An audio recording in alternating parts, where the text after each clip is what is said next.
오늘도 끝내주 드라마에 오신 걸 환영합니다. 오늘은 붉은 진주 13회 내용을 먼저 이야기해보고 이어질 14회가 어떤 식으로 터질지 예상 스토리까지 자연스럽게 풀어보겠습니다. 이번 13회는 한마디로 말해서 시간이 흘렀지만 사람들의 욕망은 더 커졌고 진주는 더 이상 당하고만 있지 않겠다는 마음으로 다시 판에 들어오는 회차였습니다. 겉으로 보면 조용히 시간이 지난 것 같지만 속을 들여다보면 모든 인물의 감정이 더 독해지고 더 위험해졌습니다. 먼저 유나를 보겠습니다. 유나는 이제 민준과의 결혼을 어떻게든 밀어붙이려 합니다. 이 결혼은 사랑만으로 가는 결혼이 아닙니다. 자신이 놓치고 싶지 않은 자리와 체면, 그리고 미래까지 한꺼번에 붙잡으려는 선택처럼 보입니다. 겉으로는 차분해 보여도 유나의 마음속은 다급합니다. 민준을 완전히 자기 사람으로 만들지 못하면 언제든 무너질 수 있다는 불안이 있기 때문입니다. 반면 민준은 겉으론 상견례와 결혼 이야기에 끌려가고 있지만 마음 한구석에는 아직 정리되지 않은 감정과 의문이 남아있는 사람처럼 보입니다. 바로 그 틈을 시청자들이 느끼게 되는 것이 이번 13회의 중요한 포인트입니다. 민준은 자리에 앉아 있어도 마음은 다른 곳을 보고 있는 사람처럼 그려집니다. 그리고 단희 쪽 이야기도 만만치 않습니다. 단희는 사장 승진에 실패합니다. 그냥 능력이 부족해서 밀려난 것이 아니라 태호와 정란의 견제 속에서 철저하게 눌린 결과라고 보는 게 맞습니다. 이 장면이 주는 씁쓸함이 큽니다. 열심히 해도 판을 쥔 사람들이 막아버리면 올라갈 수 없다는 현실이 너무 노골적으로 드러났기 때문입니다. 단희 입장에서는 자존심도 상하고 분노도 치밀었을 겁니다. 하지만 더 무서운 건 여기서 무너지는 사람이 아니라 더 계산적으로 변하는 사람이라는 점입니다. 이번 회차의 단희는 상처를 받은 동시에 이제는 방법을 바꿔야겠다고 마음먹는 인물처럼 보였습니다. 그리고 마침내 긴장감이 가장 크게 살아나는 순간이 찾아옵니다. 민준과 유나의 상견례 날 진주가 다시 등장하는 장면입니다. 이 장면은 단순한 재등장이 아닙니다. 죽지 않았고 끝나지 않았고 이제부터 시작이라는 선언처럼 느껴집니다. 진주는 예전의 진주가 아닙니다. 당황하고 흔들리던 사람이 아니라 이미 마음속에서 결심을 끝낸 사람의 얼굴로 돌아옵니다. 상견례라는 자리는 원래 두 집안의 미래를 확인하는 자리입니다. 그런데 그 자리에 진주가 등장하는 순간 미래를 약속하던 자리가 과거의 죄와 감정을 불러내는 심판대가 되어버립니다. 그 자리에 있던 사람들은 모두 놀랐을 겁니다. 하지만 가장 크게 흔들린 사람은 아마 민준이었을 가능성이 큽니다.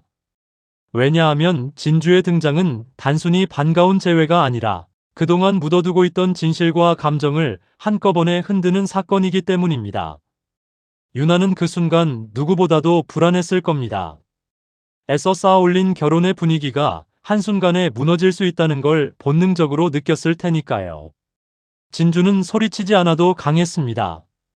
오히려 조용하게 등장했기 때문에 더 무서웠고 더 강하게 상대를 압박했습니다. 이번 13회에서 진주의 존재감은 분명했습니다.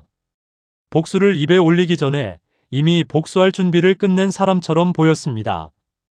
그리고 그 과정에서 김경보와 재회하는 흐름도 의미심장합니다.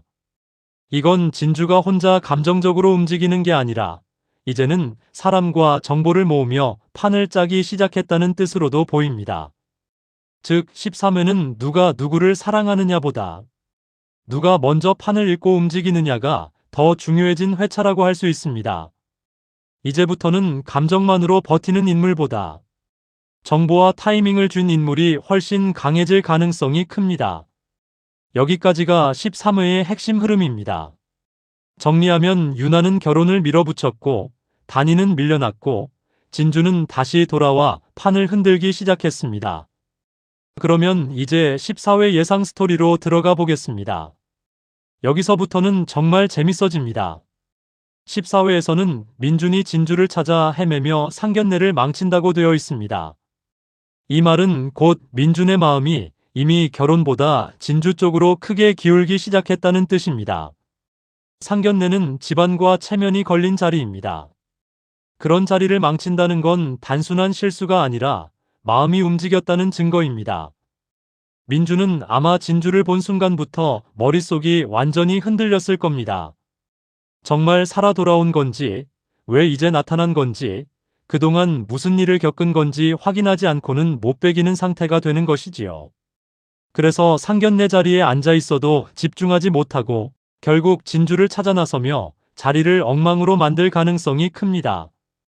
이 장면은 유나에게는 치욕이고 양가 어른들 앞에서는 체면이 무너지는 순간이 될 수 있습니다. 특히 유나는 여기서 더 예민해질 겁니다.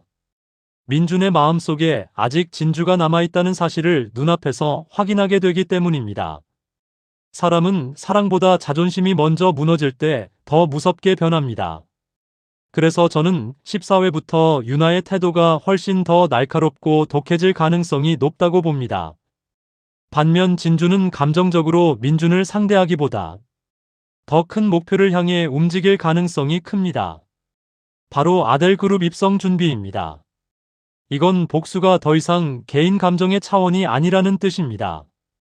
아델그룹은 힘이 모이는 곳이고 사람들의 욕망과 비밀이 얽혀있는 핵심 무대일 가능성이 큽니다. 진주가 그 안으로 들어간다는 건 정면으로 싸우겠다는 뜻이 아니라 안으로 들어가 약점을 찾고 판을 뒤집겠다는 뜻으로 보입니다. 이 대목에서 진주는 정말 무서운 인물이 됩니다. 울면서 억울함을 말하는 사람이 아니라 웃지 않으면서도 한 수 앞을 두는 사람으로 바뀌는 것이지요. 민주는 진주를 찾으면서 감정적으로 흔들리지만 진주는 이미 다음 수를 보고 움직이는 겁니다. 그래서 두 사람의 온도 차이가 더 크게 보일 수 있습니다. 민주는 사람을 찾고 진주는 기회를 찾습니다. 그리고 또 하나 중요한 축이 다니입니다. 다니는 민준을 위해 태호에게 솔깃한 제안을 하게 됩니다. 이게 정말 흥미로운 부분입니다. 그동안 당하기만 하던 다니가 이제는 거래를 하려는 쪽으로 변하기 때문입니다. 태호 같은 인물은 감정으로 움직이지 않습니다. 이익이 되느냐 안 되느냐, 그리고 자신에게 쓸모가 있느냐가 가장 중요합니다. 그런 태호에게 다니가 솔깃한 제안을 한다는 건 다니도 이제 태호가 무엇을 원하는지 읽기 시작했다는 뜻입니다. 다니는 민준을 지키기 위해 움직이는 것처럼 보이겠지만 그 안에는 자기 자리와 복수를 되찾고 싶은 마음도 같이 들어있을 수 있습니다. 즉 다니 역시 더는 선한 피해자 자리에만 머물지 않을 가능성이 큽니다. 상처를 입은 사람이 머리를 쓰기 시작하면 이야기는 훨씬 더 재밌어집니다. 저는 14회에서 가장 중요하게 봐야 할 장면이 세 가지라고 생각합니다. 첫째는 민준이 진주를 찾아 나서는 장면입니다. 이 장면은 사랑의 재확인처럼 보일 수도 있지만 사실은 죄책감과 미련 그리고 진실을 알고 싶은 욕망이 한꺼번에 터지는 순간일 수 있습니다. 둘째는 진주의 아델그룹 입성 준비입니다. 이 장면부터 붉은 진주는 본격적인 복수국의 결을 드러낼 가능성이 큽니다. 셋째는 다니와 태호의 거래입니다. 이 거래가 성사되면 민준을 둘러싼 판도, 회사 안의 권력 구도도 크게 흔들릴 수 있습니다. 결국 14회는 누가 누구를 좋아하느냐보다 누가 먼저 움직여 상대의 허를 찌르느냐의 싸움이 될 가능성이 높습니다. 민주는 감정으로 움직이고 진주는 계획으로 움직이고 다니는 거래로 움직이고 유나는 불안 때문에 더 거칠어질 것입니다. 이 네 사람의 방향이 한꺼번에 충돌하면 14회는 조용히 흘러갈 수가 없습니다. 특히 상견례가 망가지는 장면은 시청자 입장에서 아주 강한 몰입 포인트가 될 겁니다. 원래 잘 차려진 자리일수록 한순간 무너질 때 더 큰 긴장감이 생기거든요. 거기에 진주의 다음 행보가 단순 재회가 아니라 아델그룹 입성이라면 이제부터는 한 사람의 복수가 아니라 집안과 회사, 관계 전체를 흔드는 전쟁이 시작된다고 봐야 합니다. 저는 개인적으로 13회가 복수의 문을 연 회차였다면 14회는 그 복수가 사람들의 일상과 관계를 실제로 무너뜨리기 시작하는 첫 회차가 될 거라고 봅니다. 그리고 이런 흐름에서는 늘 그렇습니다. 가장 늦게 진실을 깨달은 사람이 가장 크게 다치게 됩니다. 민준이 그 사람이 될지 유나가 그 사람이 될지 아니면 태호가 끝내 자기 발등을 찍게 될지 이제부터가 진짜 관전 포인트입니다. 여러분은 어떻게 보셨습니까? 민주는 정말 진주를 향한 마음을 버리지 못한 걸까요? 아니면 진주를 향한 감정보다 자신이 놓쳐버린 진실을 붙잡고 싶은 마음이 더 큰 걸까요? 그리고 다니의 제안은 민준을 위한 선택일까요? 아니면 자기 인생을 되찾기 위한 위험한 승부수일까요? 오늘 내용은 여기까지입니다. 붉은 진주는 지금부터가 진짜 시작이고 13회와 14회는 그 불씨가 본격적으로 살아나는 구간이라고 보시면 되겠습니다. 끝내주 드라마는 다음 이야기에서도 여러분이 놓치지 말아야 할 감정선과 반전 포인트를 제대로 짚어드리겠습니다.